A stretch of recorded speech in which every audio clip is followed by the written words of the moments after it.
Sahana Bhavatu Sahano Bhunaktu Sahaviryam Karavavahe Tejasvinavaditamastu Ma Vidvishavahe.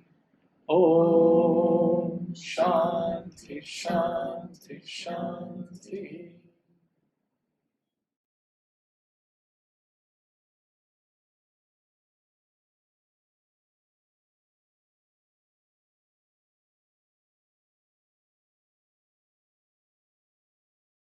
With the divine and auspicious blessing of our Guru, we commence. Just a brief overview or introduction summary of what Satsang is about. And first you start with the word Sat, Sangha. That's the word Satsang or Satsanga, made of Sat, existence, Sangha, to be together with, to be accompanied by, to be in the company of. Existence with a capital E, otherwise known as truth of you. So satsang is gathering, collecting, and being in the company of this truth of you. That part, you will hear me say you and emphasize you over and over again throughout this satsang, specifically because this is not learning about anybody else's philosophy. This is not learning about any other system that you think, okay, I don't know anything about yoga and the Sanskrit word that he mentions. I don't know this, so I must not understand. Not correct.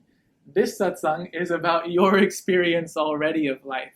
How you can become enlightened or how you can attain realization through your very experience that you're already having. That's what you learn at a satsang. All of us have satsang to thank for our practices and our traditions being here today. Satsang goes right along with the term Guru Parampara. Guru, we're all familiar with that word, and Parampara means a chain, unbroken chain. Unbroken chain of what? Of knowledge. Knowledge of what? Of yourself. Knowledge of the self, aka the practice of self-realization. So this knowledge of self-realization has been contained in an unbroken chain for eternity. And how did they pass it down? Through satsanga. So you're already doing it, and it is deep listening. Hearing what I am saying so clearly that you can repeat in your own words to your friend what I have said. That's number one. Anybody would ever expect of anybody who attends a satsang. It's just that you listen, and deep listening is required for satsang to be effective. Yes. Deep listening. So you want to let it come from the ears and slip into your heart. This is where we're going to listen today.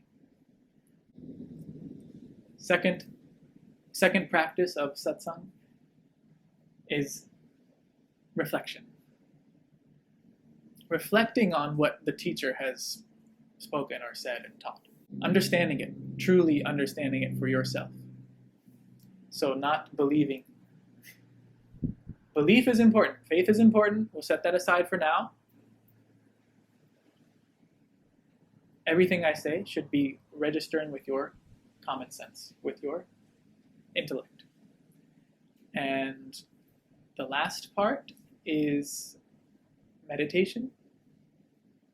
Meditation meaning realization, meaning what you have heard deeply, listened to, understood, reflected upon, reasoned with it, grasped it, I get it. Now you see it as a fact.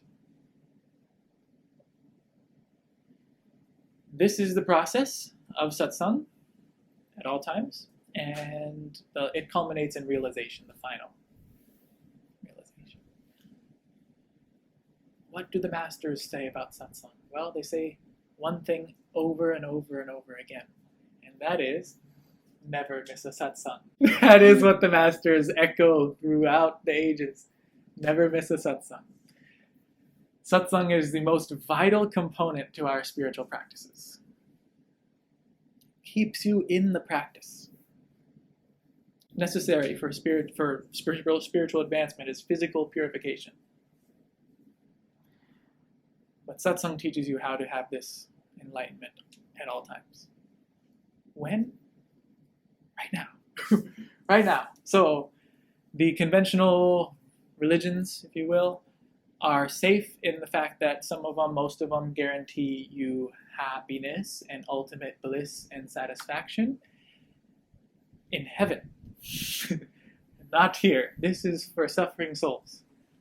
In heaven you will have your peace and your bliss and your full knowledge.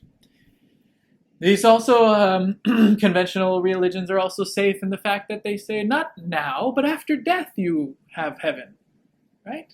Not while you're alive. You have to, after death, then you get your heaven or hell. But the best, most interesting, the greatest thing about yoga, Vedanta, is they guarantee you this enlightenment nowhere else but here. At no time else but now. So what? That's quite the guarantee. That's quite the promise. Selling it quite well. And this is how it goes. So if you already are that what you need to be, because you already are here, and you are here now, and that's enough. So then why don't I understand? Why don't I experience myself as existence with a capital E? Why don't I feel truth emanating from every cell in my body? Why don't I have the everlasting peace and bliss that the scriptures resound and promise me? Why not? And the answer is an error. We make an error. An error about how, or about what? About who we are. We make an error about who we are. That's the fundamental error we make. So where does this error come from? Ignorance. Ignorance of what? Who I am. Who I am. I am ignorant of who I am. Therefore, I make errors. And these errors perpetuate a cycle of suffering because of these errors due to ignorance. And the cycle, many traditions have many names for it, but you've all heard of it. Cycle of suffering, birth and death, worldliness, samsara.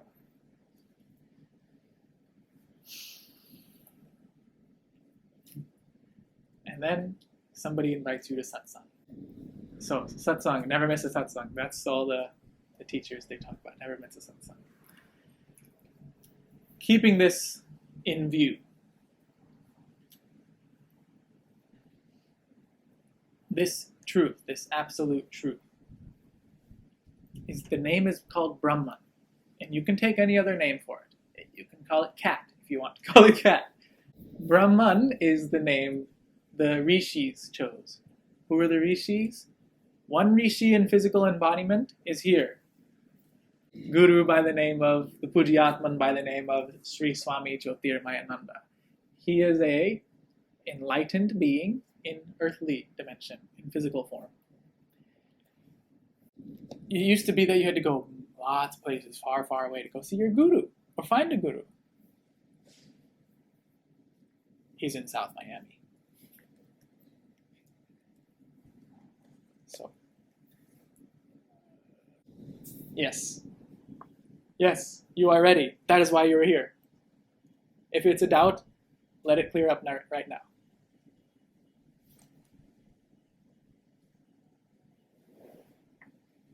You have found yourself in the most ancient lineages of spiritual tradition that exists. The most complete system of personal development is at your fingertips now because of the Guru Parampara, because of the lineage of master-disciple, master-disciple, master-disciple. Okay. They have given us what? They have given us knowledge. Knowledge of what? Brahman. What is Brahman? The absolute reality, who you are. Veda. Veda, V-E-D-A, means knowledge. Knowledge with a capital K. Why capital K? Because knowledge with lowercase k is knowledge of the world. Knowledge of intellectual knowledge. You gain all this information.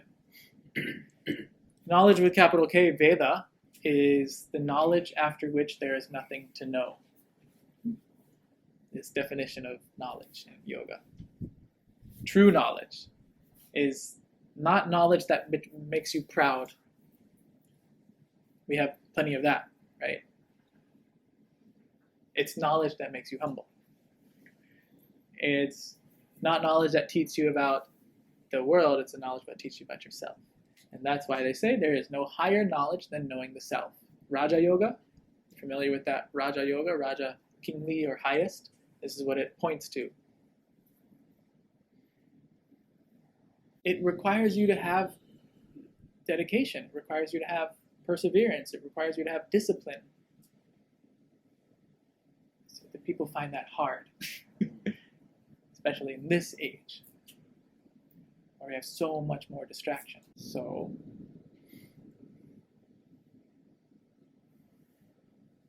this path, Jnana Yoga, the yoga of wisdom or the yoga of knowledge, the yoga that purifies your intellect and makes it intuitive.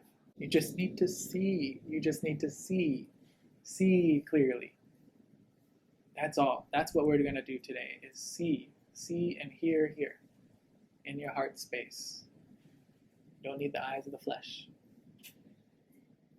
So I do not see who I am. I do not know who I am. So the solution is to know, to see. Guru illumines. That's why light is always, you take the light in the temple, you take lights everywhere. Diwali, light means illumination. Light means spiritual illumination. That's why light is all over the tradition of yoga, meditation, spirituality, flame, etc. So, the path is now laid out for us. Knowledge. We're going to tread the path of knowledge now. Okay? This was all knowledge that you needed to have in order to conceptualize what you're about to hear. To have the framework, foundation underneath you so you can build this castle. Okay.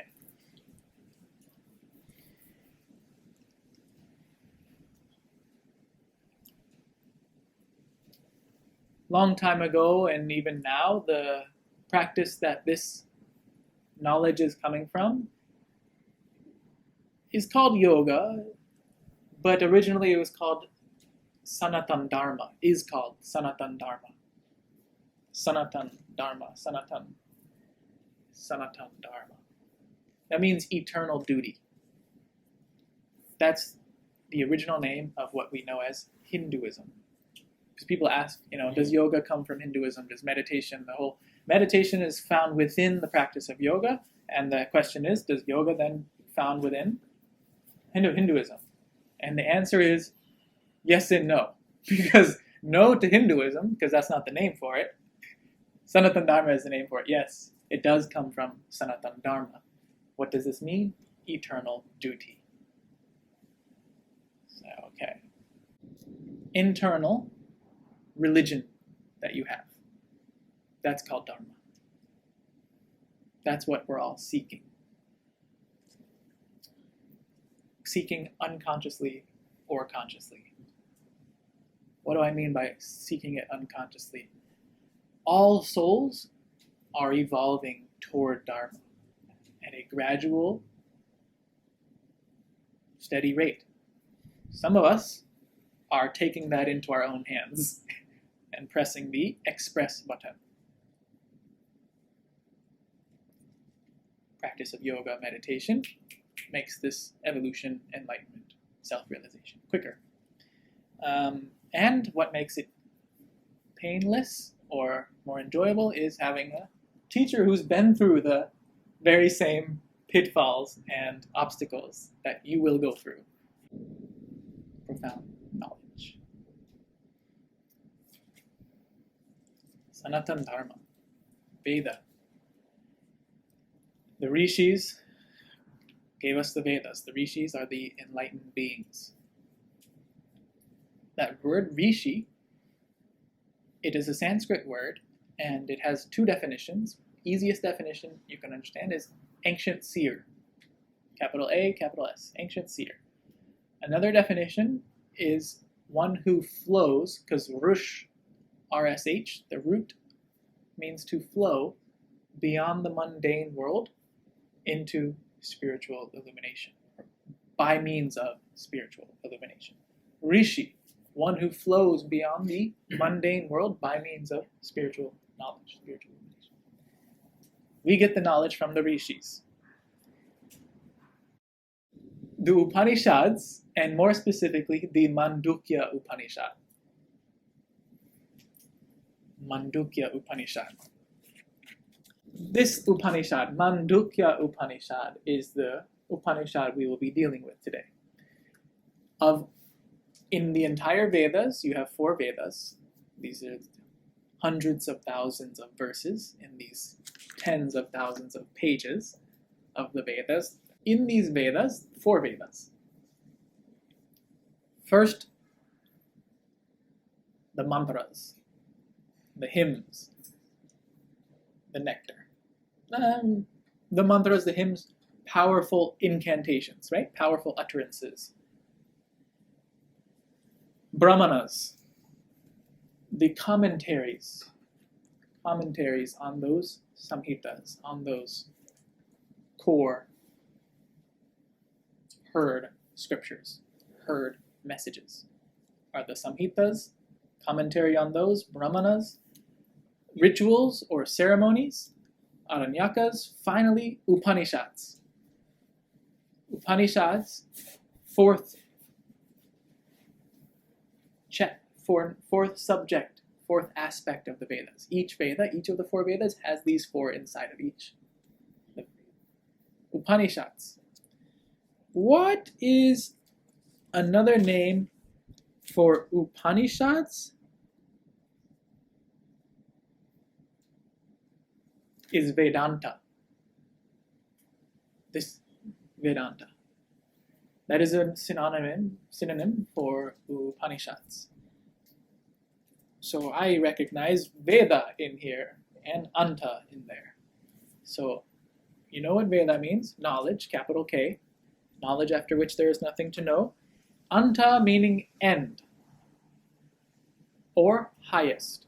Meaning not the end because it's like 1, 2, 3, 4, it's at the end of the chapter, end of the Vedas, not because of that, because it's the end of the summary of the philosophical highest truths of the nectar of the Vedas. That's why it's Vedanta. The end of the Veda means the highest philosophical truths coming from the Vedas. So, definition, Vedanta Nama Upanishad Pramana means Upanishads are the Vedanta is the source of knowledge called the Upanishads. Vedanta Nama Upanishad Pramana. Vedanta is the source of knowledge called Upanishads. They are synonymous. They're the same. One of the Upanishads names 108 Upanishads. You can find a list there of 108 Upanishads. Of those 108 Upanishads, 10 are considered the major ones. And these became the core texts of all of Vedanta and all of meditation, all of yoga from these Upanishads. All the Veda, but if you want to, get to the juice of it, most condensed, most potent, is Upanishads. And if you imagine the Upanishads being cows, the guru or the spiritual preceptor, the teacher, being the farmer and you go milk the cows, you get Bhagavad Gita. You get the backbone scripture of yoga.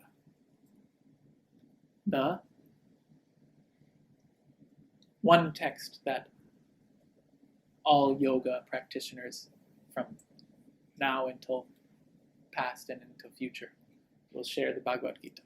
Why? Because it is this, all of it in the most direct discourse, 700 verses, 18 chapters, between what is Supreme Personality and what is the spiritual aspirant. It is considered, the Bhagavad Gita is considered the fifth Veda. The fifth Veda because it is all the Upanishads in one. Celestial rishis pass them off to our earthly rishis. Earthly rishis pass them all to us. Okay. What we're going to do today is keep ourselves so close to the experience you're having. That's what we're going to do. Don't let yourself float up into here. Don't let the mind think too loudly. You want to let this be so close to your experience of life. Okay? What does the Mandukya Upanishad say, finally? Okay.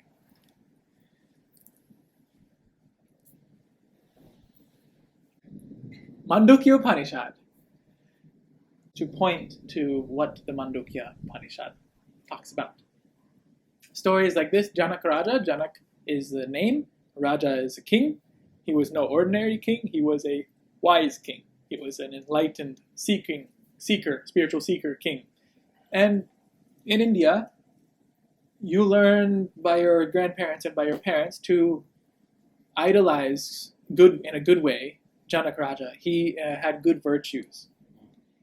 As a king, you would think that the kingdom, riches get to your head. It didn't happen to Janak Raja. He maintained virtuous conduct, righteous conduct, even while holding the highest position in the land.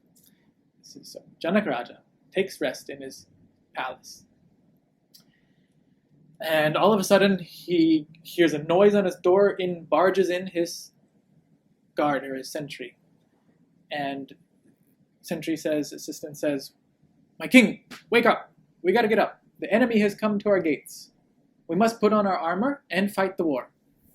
Janak Raja gets up, puts on his armor, goes and organizes legions and legions of troops, and goes and fights the battle.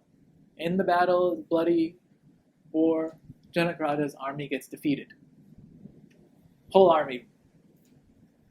Janak Raja's there, beaten, bloody, bruised on the battlefield. Because he is a esteemed king in the land, the victorious king said, "I won't kill you, but you have to go. You are exiled."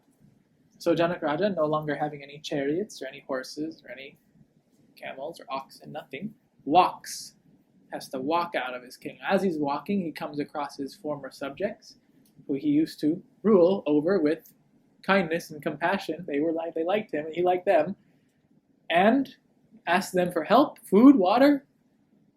"Help me with my bruises and my blood?" No.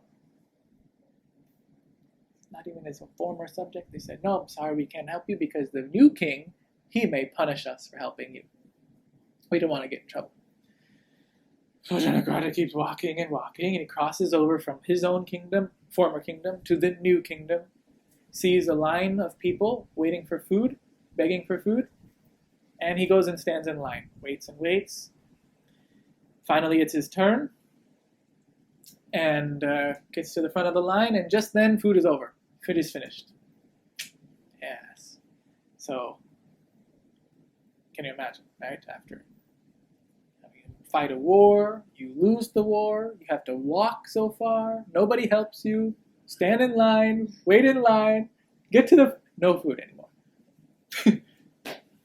Please, I'm so begging this guy. The guy is nice who's serving the food, so he gives him a little bit of the starch water left in the bottom of the bowl.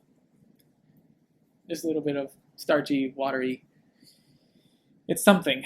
So Janak Raja gets a bowl, he starts taking it, and right then a bird swoops down, crow, knocks it out of his hand, bowl flies on the ground. spills everything on the soil, it can't take it. Falls to his knees in desperation and despair and complete, utter depression. And just then, here's a noise. And in walks his sentry. It was all a dream. He had fallen asleep. It was a nightmare. Sentry walks in, his assistant walks in and says, "My king, what was wrong? I heard a noise." "Wo sach, ya ye sach." In Hindi, was that true? Or was this true? Is this true? Was that true? Or is this true? His sentry has no idea what he's talking about. He was just sleeping on the bed. So he goes and gets the king's assistant. King's assistant comes in. "My king, I heard there was a problem, something you need my help." "Wo such, ye such." Let me go get the minister. Minister comes in. "My king." Janak Raja says to him, "Nothing but wo such, ye such." Is that true? Or is this true? Remember, he is an intellectually heightened, spiritually heightened king. He wants to figure out what he was seeing in the dream was true, or is this true? Wo such, ye such. Is that true, or is this true? Minister has no idea. Goes and gets the queen. Queen comes in. "Old man, you're causing trouble again. What's wrong?" "Wo such, ye such." That's all he can say. Now, next day, without Twitter, without Facebook, news has spread in the market. Gossip going around the market. The king has gone crazy. The king has lost his mind. In the market is walking a Jnana Yogi. Remember, the Jnana Yoga is the yoga we're practicing now, the yoga of wisdom, yoga that purifies your intellect and makes it intuitive. A Jnana Yogi was walking through this market, completely enlightened. And the specific way is through intuition. So, overhearing the crowds speaking, gossiping, knows what's happened. Knows he has to go to the palace. Knows he has to go visit the king. Arrives to the palace. You can see that the guards are here. "King, fill this out. Wo such, ye such." Nothing is happening. No work is getting done, right? Ashtavakra comes to the king. Janak Raja says to Ashtavakra, "Wo such, ye such." And Ashtavakra says, "My king, when you are here in this chamber, surrounded by your court and your ministers and your queen and your palace and your riches, this suffering, this beating, this despair, this disease, this famine, this war, this happened, is this here?" No, it's not here. "And all this palace and all this kingdom and all these subjects and all your riches and your queen and your ministers, were they there in that dream?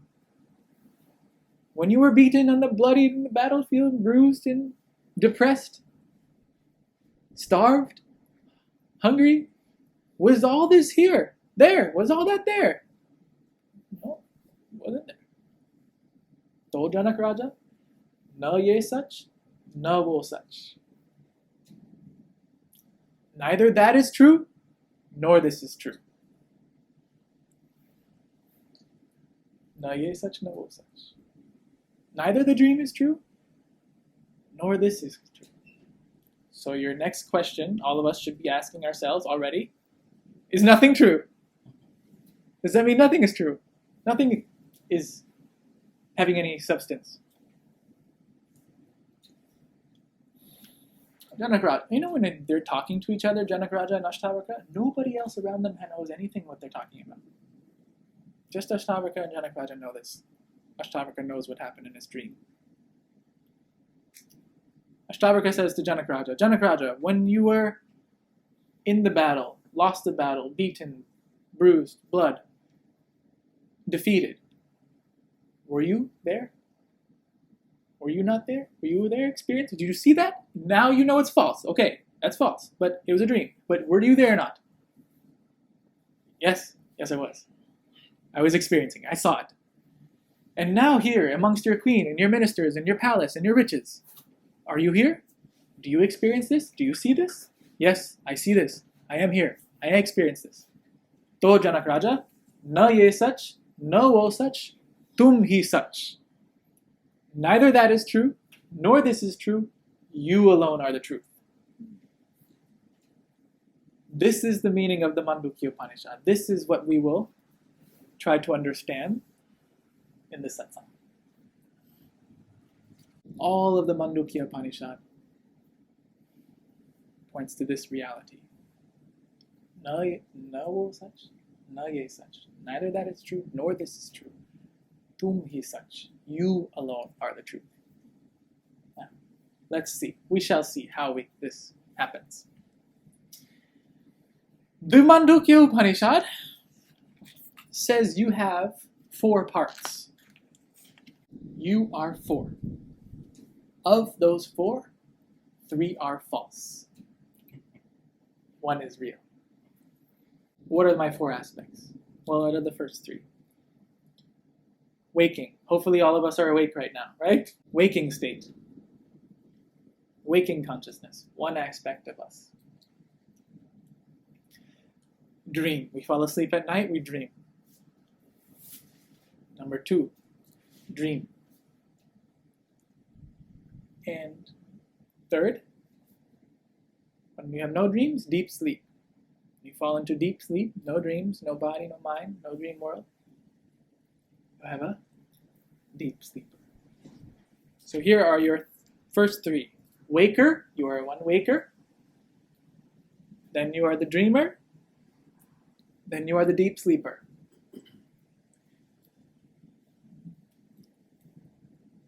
You have a waking state. You have a state of mind in which your mind is internalized. There is no external projection of the mind. The mind projects inside. This is dreams.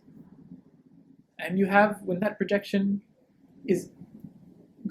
withdraws within itself, the projection withdraws within itself, it exists in a potential state, and this is called deep sleep. This is the blankness. So your waker experiences a waking world. High waking world. Dreamer experiences a dream world. It happens in the dream. In the deep sleeper, no world.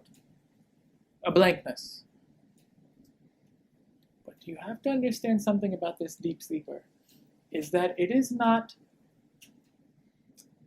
an absence of experience. It is an experience of absence.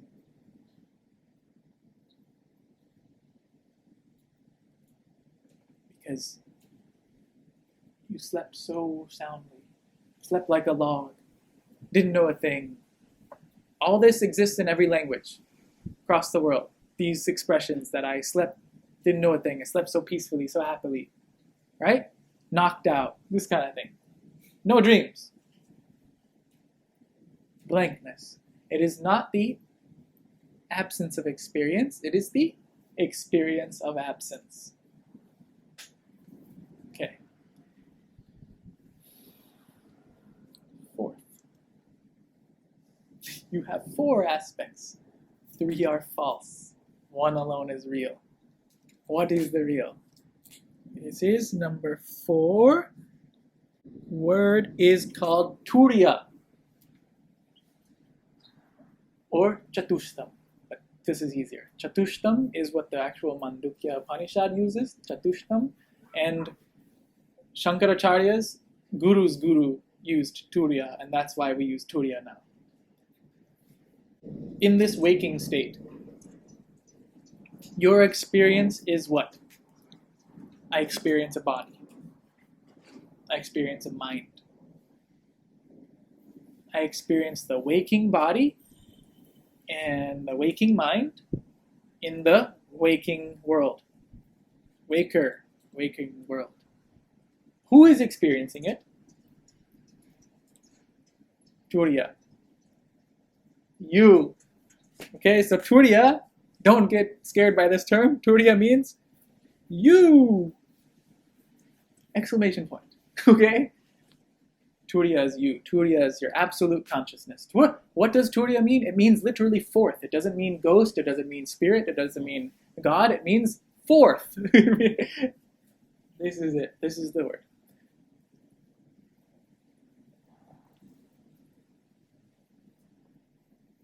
Soyam atmachushtaya. You have four aspects. One alone is real.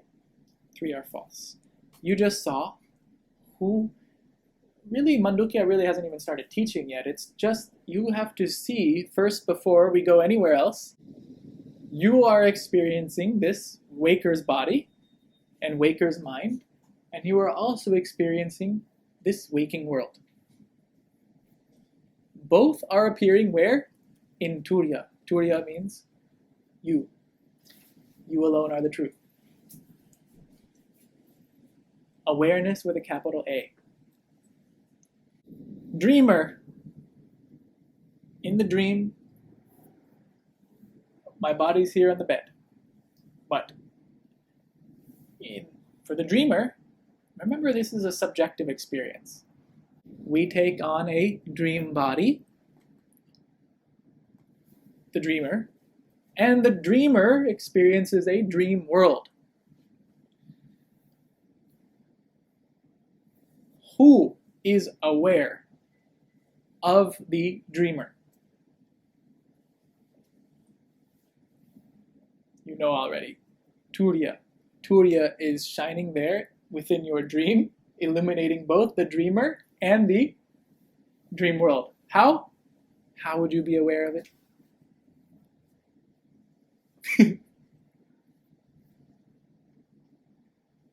Commonsensical. This is where you must get it. This is where you don't just accept it. You have to see right now. Dreams and dream body are illumined in my consciousness. Waker and waker's body and world illumined in my consciousness. Turia. Sleeper. Sleeper. Sleeper, mind goes off. No dream body because there's no mind. So no dream world because there's no mind. Exists in a potential state, withdrawn, and we experience blankness. And why do I say withdrawn or why do I say potential? Because when you wake up from the blankness, what happens? Everything returns. Life, your families, your houses, your everything, problems, joys, everything comes right back. Exists in a potential state. Who is aware of the sleeper? Who is aware of the blankness? Turia. Experience of absence, not an absence of experience. You wake up and you remember there was a consciousness that was there, Turia, and always is there, that is shining throughout that deep sleep state. And you wake up as that Turia, remembering the blankness. Clear? Turia is always there in the deep sleep, but you have no mind, and no dream body, no dream world, no physical body, nothing. But because Turia was there alone, when you wake up, become the waker, that same Turia recognizes just having been in blankness.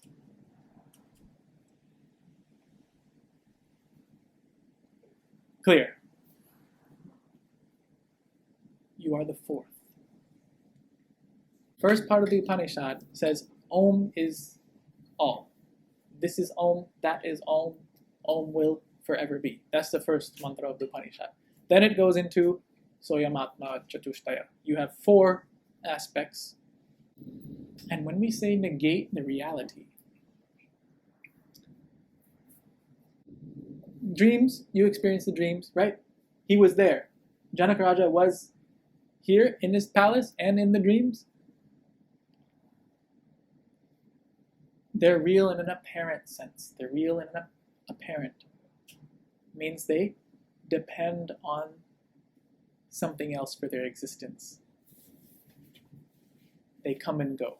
And that's what yoga refers to, meditation refers to, unreal, false, in the sense that they depend on their existence on something else.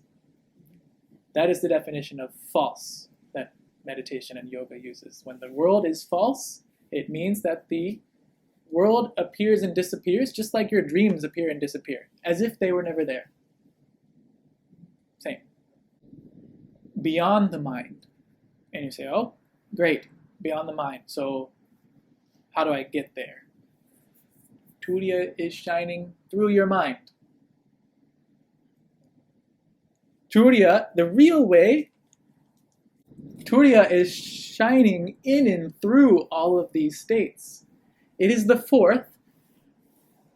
Upanishad stresses only when viewed through the finite world, only when viewed through the false Maya illusion. It is only number 4 when viewed through the world of illusion. In reality, it is the only reality. Non-dual Brahman. Intuition is a purified intellect. Intuition is a purified intellect. How do we get that? Through our sadhana. Through attending Vedanta, Satsanga, self-inquiry, vicharana, reflection. These are the ways that you develop your intellect, which will separate, keep separating. We need to make it intuitive. This is like jnana yoga, yoga of wisdom. Knowledge that renders the intellect purified becomes intuitive. Then the revelation of the self. Intuition defined in yoga as direct perception of the truth. No need for intellect anymore. No need for senses. No need for chitta. Chitta, memory. Vast storehouse of memory we contain within us from this life and previous lives. No need for that when you have purified intellect to intuition. This thing seems so real. We seem stuck in this world. We seem stuck in this material reality. This material reality fades away, just like every night you enter dreams and it fades away. Those dreams fade away into deep sleep. That deep sleep goes and gives rise to, they just keep changing. Reality in yoga, that which does not change. Definition of reality, capital R, that which does not change. What does not change? Turia. Turia never changed here. Wow, how do you say that? When Natalie was a young girl, she still said, I am Natalie. Natalie's now, I am Natalie. Natalie in the future, I am Natalie. What's changing? The awaker's body. What's not changing? I am. The real I am is Turia.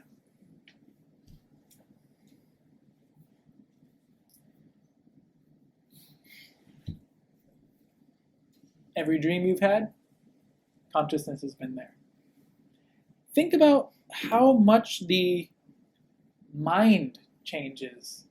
Remember, Turia shining through your mind. Turia beyond your mind, beyond, but shining in and through all 3 states.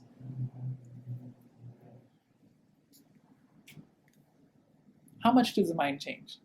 So much, right? All the time, constantly. Who's been aware of these changes? Turia. And never was born, thus can never die. Never was created, thus can never be destroyed. It is the substratum of the reality. Substratum means substratum of the universe. That which sustains the universe. Consciousness. Turia, that which sustains the universe. How do we understand this? Easy way. The ocean. The ocean. What is sustaining the ocean? The waves? Water. Water is sustaining the ocean. And all bodies, all minds, all desires arrive like waves in the ocean. Some are big, some last a long time, some are small. But what is the reality? Water. How is it reality? Because it doesn't change. Small wave, big wave, short waves, long waves, bubbles, tsunamis. All water. In the same way, waker, dreamer, deep sleeper, waking world, dream world, sleep blankness, Turia, absolute oneness, you.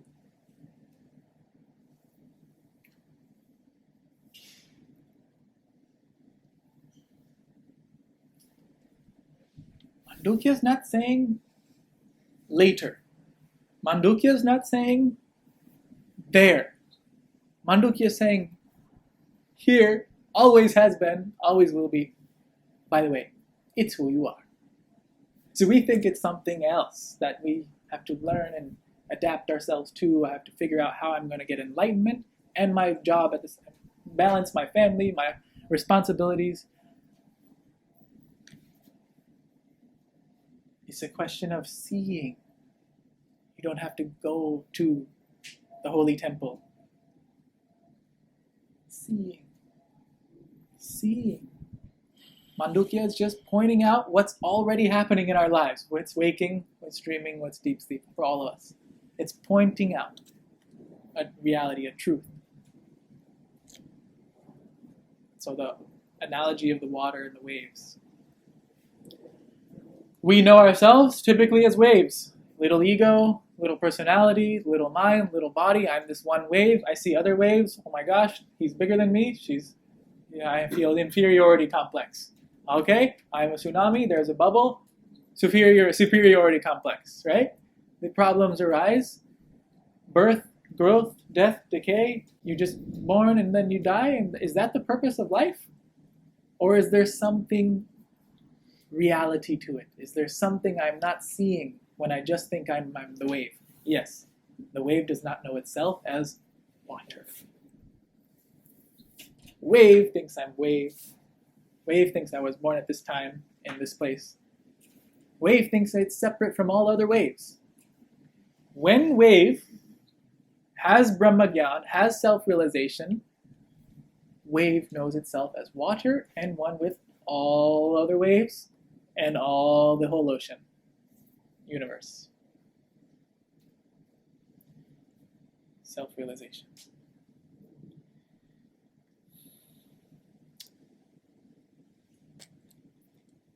What has taken me an hour to describe took the Mandukya Upanishad 12 mantras. It is the shortest of all Upanishads. It is the spiciest chili pepper in all the garden. Suppose you did not know what a bracelet, a bangle, a necklace, and a ring. Bracelet, necklace, ring. Waker, dreamer, deep sleeper. 1, 2, 3. What is the reality of the golden bangle, golden necklace, golden ring? What is the reality? Gold. What's the reality of the waves and the ocean? Water. What's the reality of the bangle, necklace, ring? Gold. Suppose there's a funny story in the Vedic culture that some guy is having trouble with his business, and so he goes and takes one of his Ganeshas, one of his murtis, his idols. He goes and takes one, it's gold. He goes and gives it to the pawn shop, the jeweler. He weighs it, the jeweler gives him the amount he'll give for the gold Ganesh. Then he takes Ganesh's Vahana, the mouse. Each god or goddess has a vehicle they travel on. And Ganesh, the big elephant, His is the mouse. And mouse is taken. The guy takes this to the jeweler and weighs it and gives him same weight because they had the same mass. And the guy said, well, you crazy jeweler. You give the same value to Ganesh, the god, as you do to his vehicle? You crazy? He says, I'm sorry. I'm here for the gold. The reality is gold. The form changed. The name changed. The function changed. What did not change? Gold. In the same way, we experience ourselves constantly changing. But what is changing? It's the body and the mind that's changing, and the Turia is witnessing the changes. Take this bangle and you melt it down into a necklace. Take the necklace, melt it down into the ring. All the names and forms and activities are changing. What is unchanging? The gold. Say somebody doesn't know what gold is. Pretend you don't know what gold is. And you're looking for this gold. Fourth, you're looking for this gold separate from the bangle, necklace, and ring. You don't know what gold is. You've heard of gold. You said there's somebody told me there is a gold, and it is the real substance of ring, bangle, necklace. But I have no idea what gold is, so if it's not called gold, I throw away the bangle. Not gold, it's a bangle. I throw away the necklace. I throw away the ring. Will I ever find gold? That's what we do. That's what we do. We are looking for this truth, this place, this consciousness, this absolute reality. And we think it's somewhere else to find it, or some other dimension. I have to attain samadhi, super consciousness. I have to sit 3 hours, get the kundalini to awaken and spiral up, dance my spine.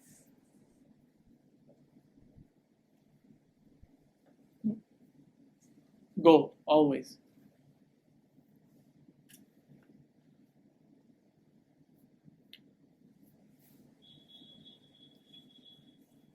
I don't know what gold is. I look for gold. Somebody shows me a bangle. Give it away. It's this state. God, Turia, is here. Seeing through your eyes. Smelling through your nose. Tasting through your tongue. Feeling through your... This is where Turia is. Nobody else. Necklace. Melt that. I don't find the gold. Throw away the necklace. And the dreams. Dreams are unreal. Who cares about dreams? Dismiss the dreams. Turia was there. Missed him, right? Turia was there the whole time. Same way, deep sleep. Melt this down, turn it into that, melt it down. What alone is the reality? What alone survives? Gold. That's why you say, this is false, this is false, this is false. One alone is there always. Turia.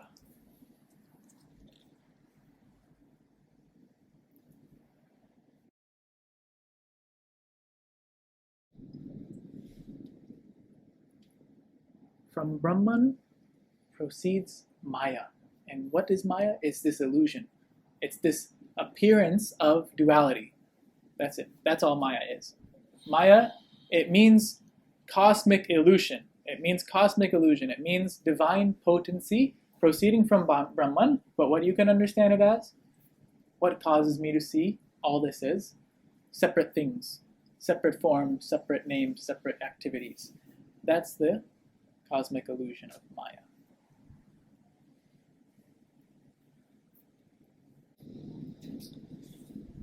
The first body is your stula sharira, means your physical body. Made of pancha bhuta, 5 elements. You all already know 5 elements. 5 physical elements. So that's your physical body. Second body, sukshma sharira, subtle body. In yoga term, astral body, subtle body. Mind, senses, intellect, ego, these kind of things. Pranas, energies, the indriyas, internal subtle organs like power of speech. Third body, karana sharira, the causal body. Sanskrit name is causal body. Causal body means a body beyond this personality. The blankness. If you try to go there, my body, this part of myself, it is a vast blankness, but it's not blankness. It's everything held in unmanifest potential. That's your third body. And that third body is the one that relates to the absolute consciousness. Waker is called Vishwas. Vishwas is that enjoyer of the gross objects. That is the waker. Enjoying the gross objects in the material plane through the stula sharira, physical body. Taijasa, the dreamer, enjoying through internal projections. And doesn't enjoy the gross objects outside, right? Because you're in the dream. So you enjoy the subtle objects in your dream through your dream body, which is in the Shukshma Sharira, the subtle body, your astral body, your energetic body. That's where the mind is, senses are, intellect is. And the sleeper is called the Pragya, deep sleeper.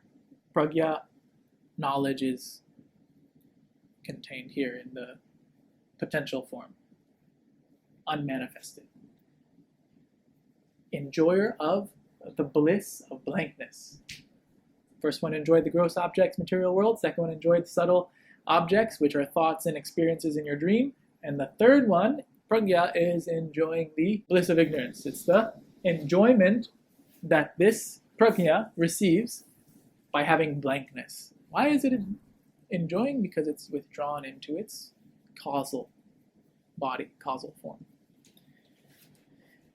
It is the two, subtle body and causal body, that go on to a new physical body. Death. Quotes. Death, as we commonly refer to it, is just the two bodies saying peace to the one body.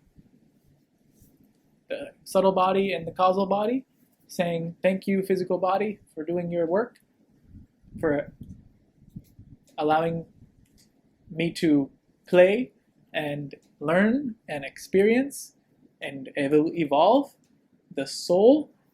And which one is the soul? This is this sleeper thinks it's Pragya, thinks it's the real self. When it slips into that deep sleep, it thinks that I'm there, I have reached. But there is that Turia that is shining on this deep sleeper. And this deep sleep bliss is going away. Is it not? It's not always there. The bliss of your deep sleep, the bliss of your unconscious mind is not always there.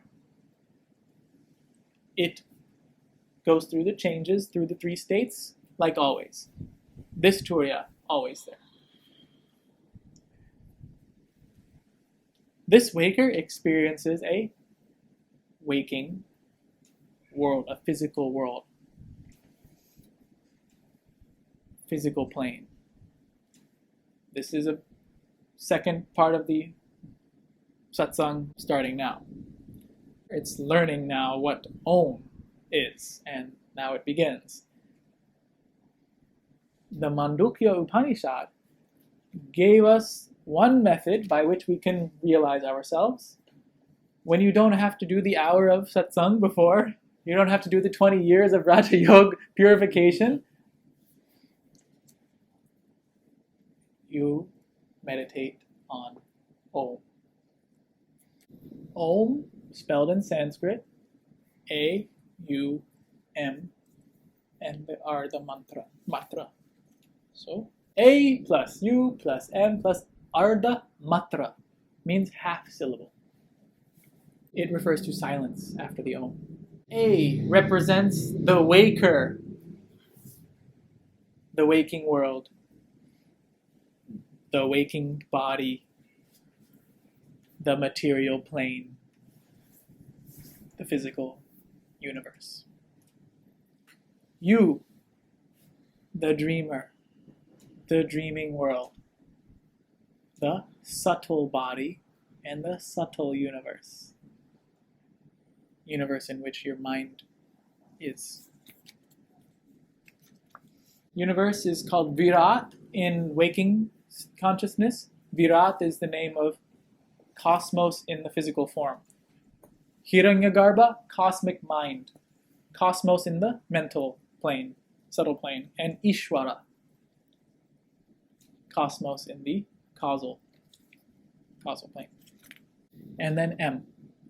M, causal body, deep sleep, deep blankness, sleep blankness. B, undifferentiated, causal. It's that withdrawn, it's that dissolution. What happens in Om? Dissolution of the sound. All the sound dissolves in the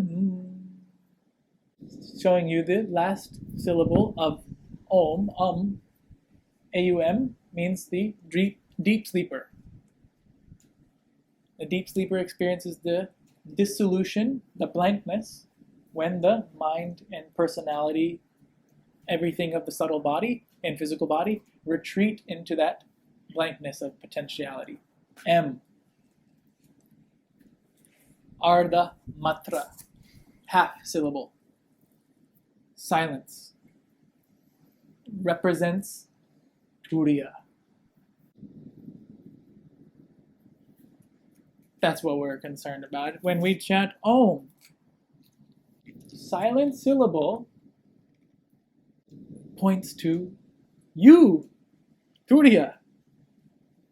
Turia. So, how does it go? Any sound you make, your mouth opens. If you try to say a sound with your mouth open, let's try. Let's try to W with your mouth open. W sound, what? Sound with your mouth open. How about B sound? B sound, B, with mouth open. I want to make a B sound, but I can't make it because any sound that we want to make with our mouth open is the sound. With Om, all sounds are going to be said. Okay? As that sound travels, your mouth open, the sound was produced from the back base of the throat. Okay, now it's going to be oo sound. Where does the oo come from? Okay, oo makes the o sound. Oo. Oo. When any sound is created, first, as it is moved from the base of the throat through the middle of your vocal region, it is lengthened to o sound, which is oo. Ooh, middle of the vocal region. Ooh.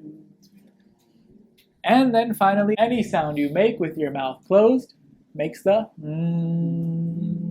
sound. It's always ma. Ma is the syllable. Any sound mm, ma. So you have a, u, u, and m, ma. And then Ardha Matra. Ardha Matra, half syllable, is silence. Fourth syllable of Om, fourth aspect of you, the one reality, Turia, silence. Points to the absolute reality. Om is the only mantra, the only sound that can touch every single chakra and awaken all of your nadis, subtle energy tubes. Om. Now, when you put, that is the secret of Om, one of the secrets of Om. There are countless secrets of Om. That's why it's called Pranava, means ever new. There's more. Okay. Never stops. In Sanskrit, A plus U make the O sound. If you combine A and U, mash them up, becomes O. That's why. When you are saying Om, you are saying it correctly. You don't have to say Om.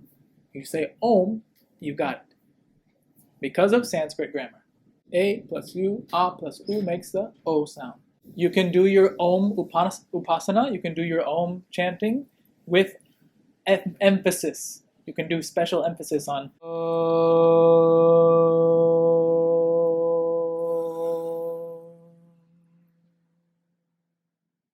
Om. When you say Om, first time you think about the beginning of the sound, you chant Om, and you say, oh, and then first, when the sound starts to arrive in your consciousness, right? Turia is there listening through the waker. The creation happened, the creation aspect of absolute. Waking state. Waker's world. The physical plane, there's the physical body, there's the waker, there's the waking world, whatever you want to call it, that's a. Beginning of your Om. Om. As you do the next Om, or when you think about U sound, you think of the dreaming world, all of the dreams you've had gone away. You think of the astral body, the subtle body, right? You have these three realities. You have this physical body, you have this subtle body, and you have this causal body. This one is U matches up, U matches up with subtle body, subtle world. M closes the sound. You are meditating on the meaning of each of these letters as you chant. And the M's meaning is the dissolution, the blankness, the dissolution dissolving, the culmination, the end, the causal body, the deep beyond the physical body and beyond even your ego. What is beyond ego? What is beyond intellect? What is beyond memory? What is beyond senses and the pranas and all this? It is that pragya. It is that sleeper who is there experiencing that unmanifest. That unmanifest is just like the ray of the sun. Is that ray of the sun different than the sun? No. It's the same. If the ray of the sun didn't know it was the sun, what would it have to do? Would it have to read? Would it have to sit and meditate? No, the ray of the sun is the sun already, just has to know it. This is how it works in Vedanta, yoga. All of those physical postures, all of the tree poses and the downward facing dogs and the breathing exercises, all of the meditations, the concentration techniques are all to center you on this one reality which you already are. Why don't I know it? Because one of many reasons. My mind shakes, can't set it straight, meditate. I feel lust and attachment and desire for things outside, turn it inside. You are the source of love. realization. This type of realization, all you have to do is see. Okay. See. A-U-M. And the secret of all secrets is this silent syllable.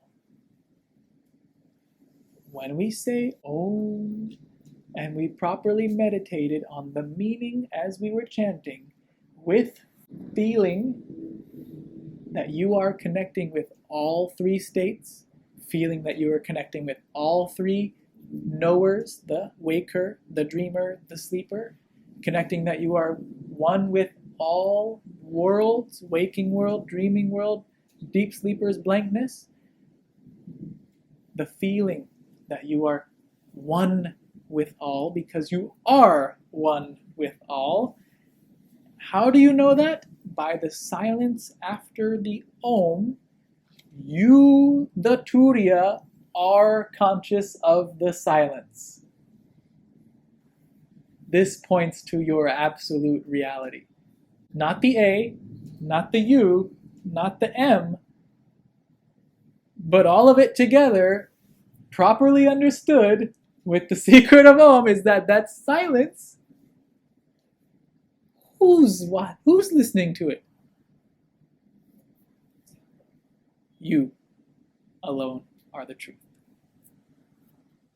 It's beyond the waker, it's beyond the dreamer, it's beyond the sleeper. Can you hear my words? Yes. You can hear? What's hearing?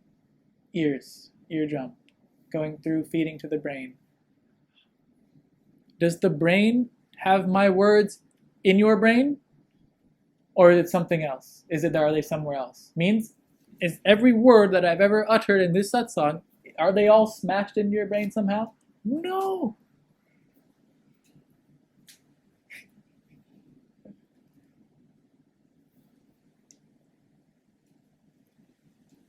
So where are they? They exist in your mind now, okay? So they exist in your mind now. Where is mind borrowing from? Cosmic mind. That mind goes away, dreams, fade into deep sleep, went away. Who is there throughout? What is the material reality of the bracelet, necklace, and ring? What is the one non-dual reality of all of these names, forms, and functions? Turia. That same Turia is also aware, also conscious of the absence of experience, the absence of sound. The secret of Om.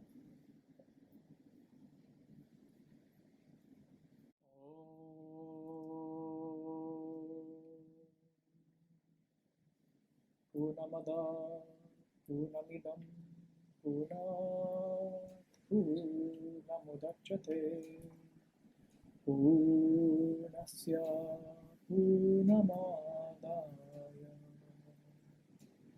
Purnameva Vashishyate.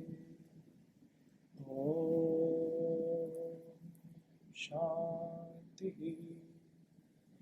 Shanti Shanti.